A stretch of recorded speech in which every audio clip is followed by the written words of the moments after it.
Selamat pagi Bapak Ibu Saudara Jemaat Tuhan dimanapun kita berada. Kembali kita bertemu dalam program sarapan kita pada pagi hari ini. Biarlah sebelum kita memulaikan setiap aktivitas kita sepanjang hari ini, kita mau terlebih dahulu mendengarkan kebenaran firman Tuhan. Saudara dikasihi Tuhan, siapapun orangnya, entah dia tua atau muda, berpangkat atau tidak, berpendidikan atau tidak, semuanya pernah mengalami yang namanya kesusahan, permasalahan, pergumulan hidup, keadaan yang sulit, keterbatasan. Saya pernah mengalami kesusahan, begitupun saudara. Siapapun orangnya pernah mengalami yang namanya keadaan yang susah. Pagi hari ini saya mau ajak saudara melihat satu peristiwa yang berkali-kali kita dengar. Pagi hari ini kita mau kembali lihat kisah ini, kisah seorang yang dalam keadaan yang terbatas, seseorang yang dalam keadaan tidak enak, dalam kesusahan. Kita sama-sama buka Alkitab kita yang terdapat di dalam Injil Lukas, pasal yang ke-18. Kita baca dulu ayat yang ke-35. Lukas 18 ayat yang ke-35. Waktu Yesus hampir tiba di Yeriko, ada seorang buta yang duduk di pinggir jalan dan mengemis. Kalau kita lihat di Injil Matius dan Lukas, seperti yang kita sudah baca, Lukas 18 ini, di sini tidak dicatat siapa nama seorang pengemis ini, seorang yang buta ini. Namun kalau kita lihat di Markus, Injil Markus, di sana dicatat siapa orang yang buta ini, siapa pengemis ini. Di sana dikatakan dia adalah seorang yang bernama Bartimeus, anak dari Timeus. Dia adalah seorang pengemis, pekerjaannya mengemis. Dia ada di pinggir kota Yeriko, bukan di dalam kota Yeriko. Dia adalah seorang pengemis, dia adalah seorang yang buta. Saudara bayangkan, dia adalah seorang yang bukan dalam keadaan enak, bukan dalam keadaan yang berlimpah harta. Dia dalam keadaan yang susah, dalam keterbatasan. Dia seorang pengemis, ditambah lagi dia buta. Kesehariannya dia duduk di pinggir jalan, di luar kota Yeriko. Bartimeus adalah orang yang dalam keterbatasan, hidup dalam kesusahan. Kesehariannya dia tidak enak-enakan di rumah, dengan harta yang banyak, makanan yang serba ada, tapi dia hari-harinya berada di pinggir jalan. Dia adalah seorang pengemis, pekerjaannya meminta-minta, pekerjaannya menanti orang-orang yang lewat untuk meminta sedekah. Kita lihat apa sih yang dilakukan orang yang dalam keterbatasan ini. Kita lihat Bartimeus, bagaimana sikap dia ketika Yesus lewat di depannya. Kita lanjutkan di ayat yang ke-36 sampai 39. Tetap di Injil Lukas pasal yang ke-18. Kita baca ayat yang ke-36 sampai 39. Waktu orang itu mendengar orang banyak lewat, ia bertanya, "Apa itu?" Kata orang kepadanya, "Yesus orang Nazaret lewat." Lalu ia berseru, "Yesus anak Daud, kasihanilah aku." Ayat yang ke-39. Maka mereka yang berjalan di depan menegur dia supaya ia diam. Namun semakin keras ia berseru, "Anak Daud, kasihanilah aku." Di situ kita mau lihat ada hal-hal yang dapat kita pelajari dari Bartimeus ini. Dia dalam keterbatasannya, dia mau berseru kepada Tuhan. Dalam terjemahan lain digunakan kata berteriak. Bartimeus berseru, Bartimeus berteriak kepada Yesus untuk minta tolong. Saudara, kita lihat dalam peristiwa ini, Di sana tidak hanya Bartimeus dan Yesus, tapi ada orang banyak, ada murid-murid Yesus, ada orang-orang lain, ada Yesus. Bisa saja Bartimeus dia beranggapan siapa saja bisa menolong saya, siapa saja bisa memberikan apa yang saya butuhkan, apa yang saya perlukan. Tapi lihat di sini, Bartimeus tidak berfokus kepada orang-orang yang mungkin bisa membantu dia, yang mungkin bisa menolong dia, tapi dia mau berteriak hanya kepada Yesus. Bartimeus yakin, Bartimeus percaya, Bartimeus tahu hanya Yesus yang sanggup menolong dia, hanya Yesus yang dapat memberikan apa yang dia perlukan, apa yang dia butuhkan. Oleh sebab itu dia berteriak kepada Yesus. Saudara, di dalam kehidupan kita sering dalam pergumulan kita, dalam keterbatasan kita, dalam keadaan yang tidak enak, dalam kesusahan. Ada saudara-saudara kita, ada keluarga besar kita, ada teman-teman kita yang mungkin sebenarnya mereka ada potensi untuk menolong kita. Tapi saya mau kita melihat dari kehidupan Bartimeus ini, orang-orang di sekitar kita, saudara kita, siapapun orang terdekat kita, semisalkan mereka bisa menolong kita, tapi mereka tetap bisa mengecewakan kita. Mereka juga orang-orang yang terbatas. Tapi kita mau lebih lagi mengandalkan Tuhan lebih dari siapapun. Walaupun orang di sekitar kita sepertinya bisa menolong kita, sepertinya bisa membantu kita, sepertinya bisa memberikan apa yang kita butuhkan, tapi ada kalanya mereka akan tetap mengecewakan kita. Mari saudara, dalam keadaan apapun, keterbatasan kita, persoalan kita, pergumulan kita, dalam keadaan yang susah, kita mau tetap mengandalkan Tuhan. Seperti Bartimeus, ada banyak orang di sana. Saya yakin tidak hanya orang yang miskin, tapi juga banyak orang-orang yang mampu di sana. Ada orang-orang yang sepertinya bisa menolong Bartimeus, tapi Bartimeus lebih mau berteriak, berseru kepada Yesus. Dia yakin bahwa hanya Yesus yang berkuasa, hanya Yesus yang sanggup menolong kehidupan Bartimeus. Sehingga dia berseru kepada Yesus, Yesus anak Daud, kasihanilah aku. Mari saudara, kita mau mengandalkan Tuhan lebih dari siapapun. Kalau kita mengandalkan manusia itu sama dengan kita, terbatas.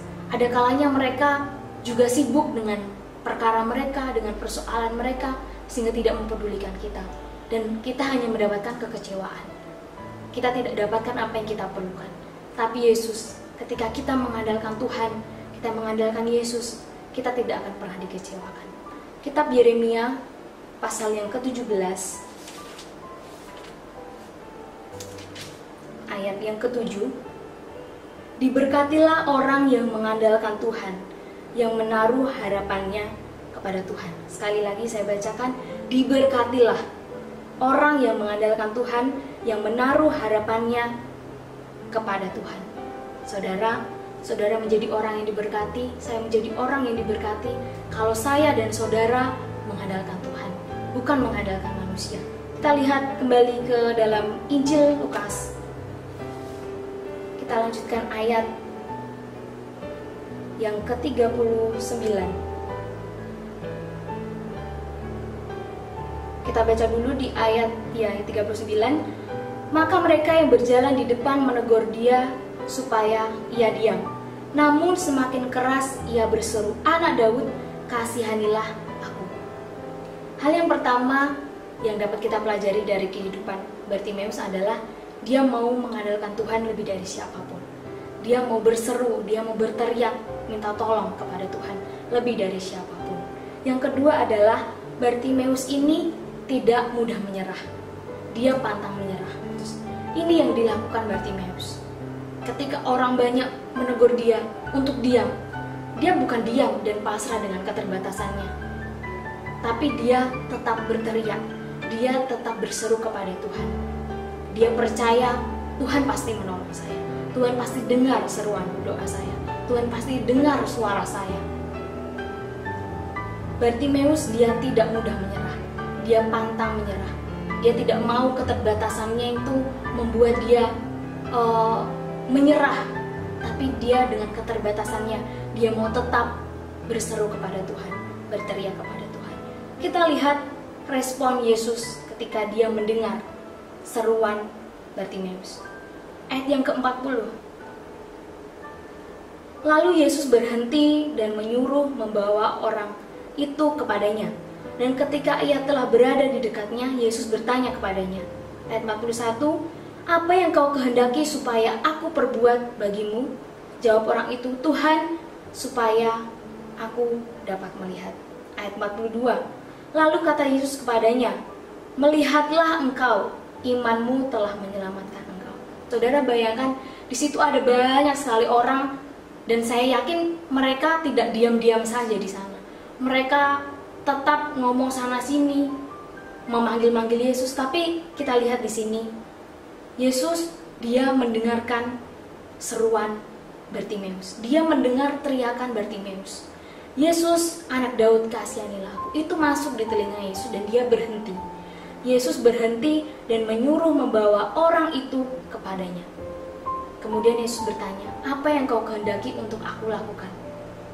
Kemudian Bartimeus berkata, dia menjawab, Tuhan, supaya aku dapat melihat.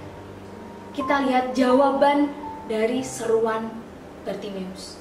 Yesus menjawab seruan dari Bartimeus. Mazmur pasal 94 ayat yang ke-9. Dia yang menanamkan telinga, masakan tidak mendengar?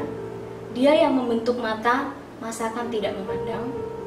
Saudara, jangan pernah kita berpikir, Tuhan tidak mendengar seruan doa saya.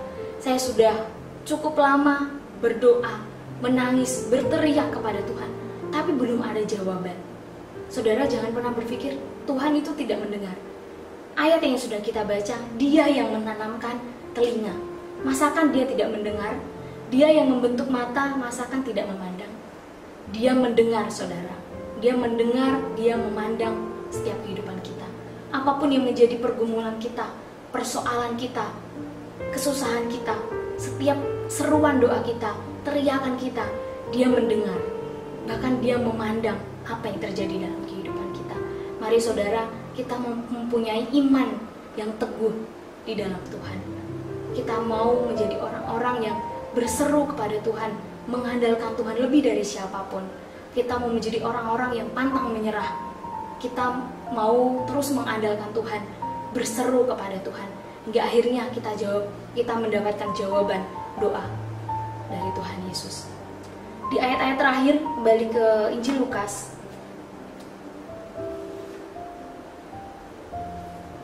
Pasal yang ke-18, kita lihat di ayat yang ke-42 dan 43.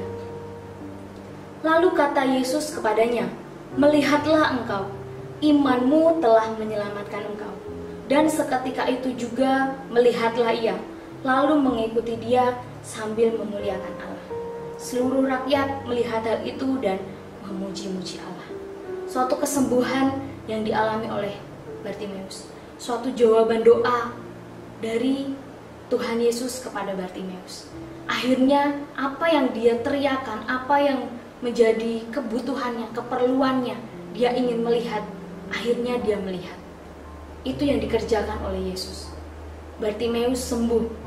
Dia tidak buta lagi, tapi dia sudah melihat. Kita mau perhatikan di ayat yang ke-43. Ketika kesembuhan itu, ketika berkat itu diterima oleh Bartimeus, yang dia lakukan adalah lalu mengikuti dia sambil memuliakan Allah. Ini yang dilakukan Bartimeus. Ketika dia menerima kesembuhan itu, ketika dia dapat melihat, dia tidak lupa. Dia tidak senang-senang bersuka cita dengan kesembuhannya, kemudian lupa Yesus yang sudah menyembuhkan dia. Tapi ini yang dilakukan Bartimeus. Dia mengikuti Yesus dan memuliakan dia. Dia memuliakan Yesus. Saudara, kalau kita sudah berseru kepada Tuhan, kita mendapatkan doa, kita mendapatkan jawaban doa, kita mendapatkan kesembuhan, kita mendapatkan berkat apa yang kita perlukan, jangan pernah lupa untuk bersyukur. Yang dilakukan Bartimeus ketika dia mendapatkan kesembuhan, ketika dia mendapatkan apa yang dia perlukan, dia tidak lupa kepada Yesus. Justru dia mengikuti Yesus dan memuliakan dia. Lewat kehidupan kita, ketika kita mendapatkan sesuatu berkat dari Tuhan, dalam bentuk apapun, kesembuhan, kesehatan, atau berkat-berkat materi, dan lain sebagainya, kita mau pergunakan itu untuk memuliakan Tuhan. Lewat kehidupan kita, orang lain melihat ada pekerjaan Tuhan luar biasa yang Tuhan kerjakan dalam setiap kehidupan kita. Di ayat 43 yang terakhir, seluruh rakyat melihat hal itu dan memuji-muji Allah. Lewat apa yang Tuhan kerjakan dalam setiap kehidupan kita, orang lain boleh melihat itu di dalam kehidupan kita dan memuji-muji Allah dan memuliakan nama Tuhan. Mari saudara, dalam keadaan apapun, dalam kesusahan, dalam keterbatasan, kita rindu kehidupan kita tetap menjadi berkat bagi siapapun, bagi saudara kita seiman, bagi orang-orang yang belum mengenal Tuhan, tetangga kita, teman-teman kita mau tetap menjadi berkat. Keterbatasan kita tidak menghalangi kita untuk tetap menjadi berkat, tidak bisa menghalangi kita untuk tetap memuliakan nama Tuhan. Mari saudara, kita menghadapi keadaan yang berbeda-beda. Saudara menghadapi keadaan yang tidak sama dengan saya, begitupun dengan yang lain. Tapi kita mau tetap mengandalkan Tuhan, kita mau berseru kepada Tuhan, kita mau menjadi orang-orang yang pantang menyerah, kita mau tetap berjuang, berseru kepada Tuhan, dan kita akan mendapatkan jawaban itu. Kita mendapatkan jawaban atas doa-doa kita. Dan lewat kehidupan kita, lewat apa yang Tuhan kerjakan dalam kehidupan kita, kita menjadi berkat, kita memuliakan nama Tuhan. Puji nama Tuhan, terus pegang janji Tuhan. Janji Tuhan di dalam firman Tuhan. Dia tidak pernah meninggalkan kita, dia mendengarkan setiap seruan doa kita, dia memandang, dia melihat, dia peduli, dia paham betul apa yang kita alami. Mari jalani hari-hari ini bersama dengan Tuhan, minta terus kepada Tuhan untuk tetap memimpin langkah hidup kita. Kita akan melihat, kita akan dibawa Tuhan untuk mengalami perkara-perkara yang besar. Kita akan dibawa Tuhan untuk mengalami kemuliaan nama Tuhan. Puji nama Tuhan, selamat menjalani hari ini bersama dengan Tuhan. Terima kasih, Tuhan berkati.